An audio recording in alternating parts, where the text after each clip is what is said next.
नमस्कार दोस्तों, आपका स्वागत है इस नए वीडियो पर। चंद्रयान-3 को लेकर क्यों मचा भौकाल? क्यों अमेरिका, रूस, चीन, फ्रांस, जर्मनी और ब्रिटेन जैसे विकसित देशों में मचा हड़कंप? आइए जानते हैं क्यों हर देश की नज़र है चंद्रयान-3 पर। चंद्रयान-3 ने दोस्तों चंद्रयान-2 की फोटो खींचकर इसरो के पास भेज दिया है। नमस्कार दोस्तों, आपका स्वागत है इस नए वीडियो पर एक बार फिर। दोस्तों, आगे बढ़ने से पहले आपसे विनती है, एक लाइक, एक शेयर और एक सब्सक्राइब ही आपका प्यार है। इस वीडियो में हम बताएंगे चंद्रयान-3 की ताकत देखकर क्यों पूरी दुनिया हैरान है। चंद्रयान-3 ने पूरी दुनिया को तब आश्चर्यचकित कर दिया जब इसने चंद्रयान-2 के बारे में पूरी जानकारी इसरो के पास भेज दी। अमेरिका की स्पेस एजेंसी नासा और स्पेसक्राफ्ट भी चंद्रयान-3 पर नज़र रखे हुए हैं। इसरो ने पूरी दुनिया को बता दिया है कि जितनी ताकत इसरो के पास है, उतनी ताकत दुनिया में किसी स्पेस एजेंसी के पास नहीं है। चंद्रयान-3 ने चांद पर पहुंचने से पहले ही ऐसा कारनामा कर दिखाया, जिसे देखकर है भारतवासी का सीना चौड़ा हो जाएगा। 14 जुलाई को लॉन्च होने के बाद चंद्रयान-3 ऐसे रिकॉर्ड बना रहा है, जिसे देखकर पूरी दुनिया में तहलका और हड़कंप मचा हुआ है। 14 जुलाई को श्रीहरिकोटा से सतीश धवन अंतरिक्ष केंद्र से उड़ान भरने वाला चंद्रयान-3 तकरीबन 17 दिनों तक उड़ान भरने के बाद पृथ्वी की कक्षा से चंद्रमा की कक्षा में जा चुका है।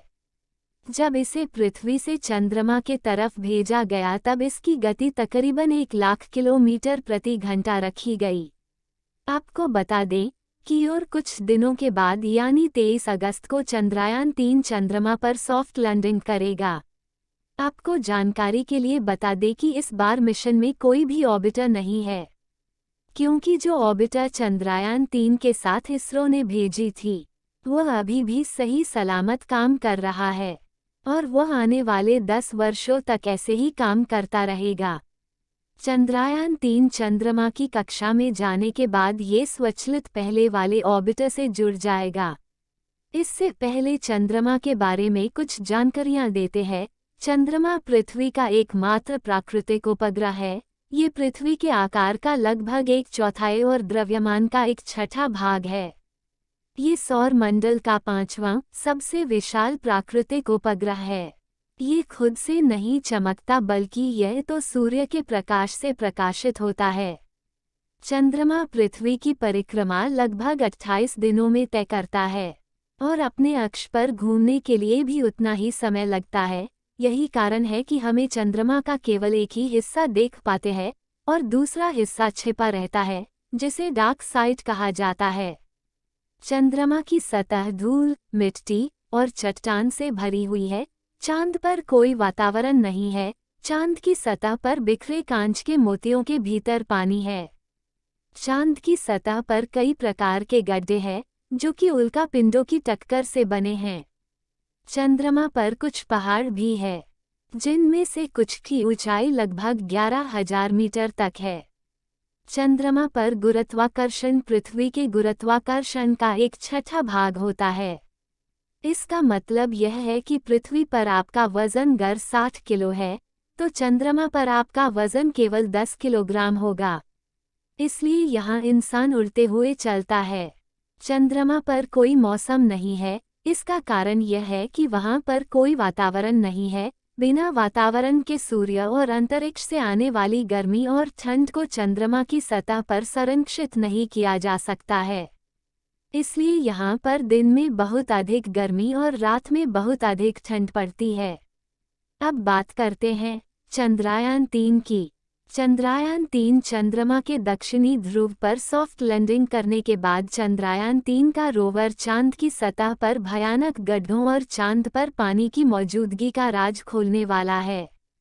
अभी भी हमारा चंद्रयान चांद से लगभग 2 लाख किलोमीटर की दूरी पर है, लेकिन हमारे चंद्रयान में लगे हुए हाई रिजोल्यूशन वाले कैमरे ने चांद की पहली तस्वीर भारतीय अंतरिक्ष केंद्र इसरो को भेज दी है।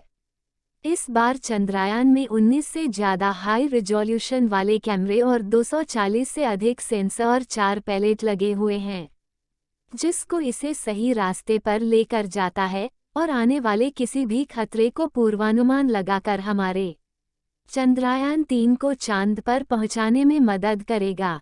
चलिए कुछ और जानकारी देते हैं। 2019 में इसरो ने चंद्रयान 2 चांद पर भेजा था, जिसके किसी तकनीकी खराबी के कारण सॉफ्ट लैंडिंग नहीं हो पाई थी और नहीं उसका रोवर बाहर आ सका था। लेकिन उसके 4 साल बाद भेजे गए चंद्रयान 3 ने उसकी फोटो को इसरो को भेजा। तकरीबन 2 लाख किलोमीटर की दूर से ले गई फोटो से आप देख सकते हैं कि कैसे चंद्रयान 2 का मलबा अभी भी चांद पर पड़ा हुआ है, जिसे कैमरे में देखा जा सकता है कि चंद्रयान 2 अपने पिन पॉइंट लोकेशन से तकरीबन 50 मीटर से आगे जाकर लैंड किया, जिसके वजह से इसकी क्रॉस लैंडिंग हुई थी और चंद्रयान 2 उल्टा हो गया था और जिसके कारण उसका रोवर भी बाहर नहीं निकल पाया था। आपको जानकारी के लिए बता दें कि आज भी चंद्रयान 2 का मलबा अभी भी 100 मीटर की दूरी में खड़ा है, जिसे हमारे चंद्रयान 3 के हाई रिजोल्यूशन कैमरे ने बहुत ही सटीक तरह से कैप्चर किया है। जैसे जैसे चंद्रयान 3 चंद्रमा के पास जाएगा, वैसे वैसे बढ़िया क्लियरिटी वाली इमेज और वीडियो भी हमारे इसरो के पास भेजता रहेगा। इसमें लगे हुए सैकड़ों सेंसर्स इसकी लैंडिंग के समय तो हेल्प करेंगे ही, साथ ही वहाँ की मिट्टी, चांद पर पानी, भूकंप, पहाड़, गड्ढे, मौसम और तापमान की जानकारी भी हमारे इसरो को भेजता रहेगा। इन सभी बातों को ध्यान में रख कर ही हमारा इसरो इसके बाद गगनयान लॉन्च करेगा, जिसमें हमारे इसरोनॉट कर्मी गगनयान में बैठकर चंद्रमा पर जाएंगे और पूरी दुनिया में अपना नया रिकॉर्ड बनाएंगे। वहीं हम अगर चंद्रयान 2 और चंद्रयान 3 के कुछ मेजर डिफरेंस की बात करें तो चंद्रयान 2 मिशन की विफलता के बाद इसरो ने इस बार चंद्रयान में कुछ बदलाव किए हैं। चंद्रयान 3 के लैंडर और डिटेक्शन को वाइट लेंस कैमरे के साथ लॉन्च किया गया है, जिसका उपयोग लैंडिंग के समय नियंत्रण के लिए किया जाएगा, क्योंकि लैंडर चंद्रमा की सतह पर उतरेगा। सफलतापूर्वक लैंडिंग करने के पश्चात वहां की हाई रेजोल्यूशन तस्वीरें और वीडियो बनाने के लिए भी कैमरों का उपयोग किया जाएगा। चंद्रयान 3 में 2 ऐसे कैमरे लगाए हैं, जबकि चंद्रयान 2 में केवल एक ही कैमरा लगाया गया था।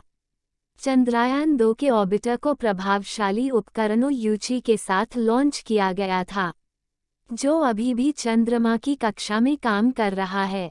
पिछली बार चंद्रयान 2 की लैंडिंग का क्षेत्रफल 500 मीटर × 500 मीटर चुना गया था।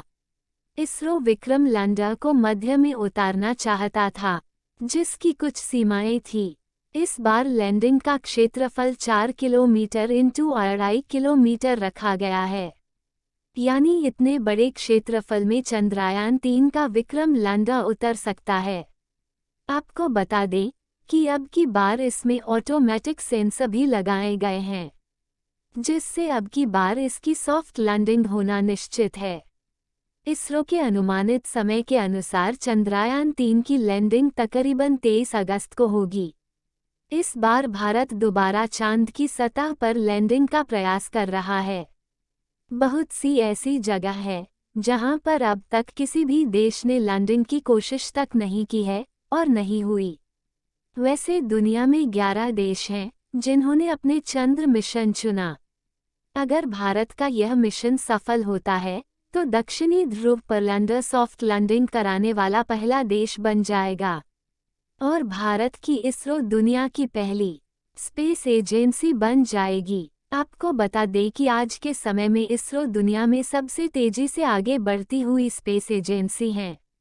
अगर हम इसी तरह से आगे बढ़ते रहे तो वह समय दूर नहीं है जब पूरी दुनिया में अमेरिका की नासा एजेंसी से पहले हमारे इसरो एजेंसी का नाम लिया जाएगा। आपको बता दें कि हमारे चंद्रयान 3 पर अमेरिका, रूस, चीन, जापान, ब्रिटेन और फ्रांस जैसी बड़े देशों की स्पेस एजेंसियां नज़र गड़ाए बैठी है, क्योंकि हमारा चंद्रयान चंद्रमा पर दक्षिणी ध्रुव के आसपास लैंड करेगा जहां पर आज तक कोई भी देश अपने यान को लैंड नहीं करा सका है। चलिए दोस्तों, इस वीडियो को यहीं पर खत्म करते हैं। एक लाइक, एक शेयर और एक सब्सक्राइब ही आपका प्यार है। वीडियो अच्छी लगी हो तो कमेंट्स में जय हिंद अवश्य लिखें।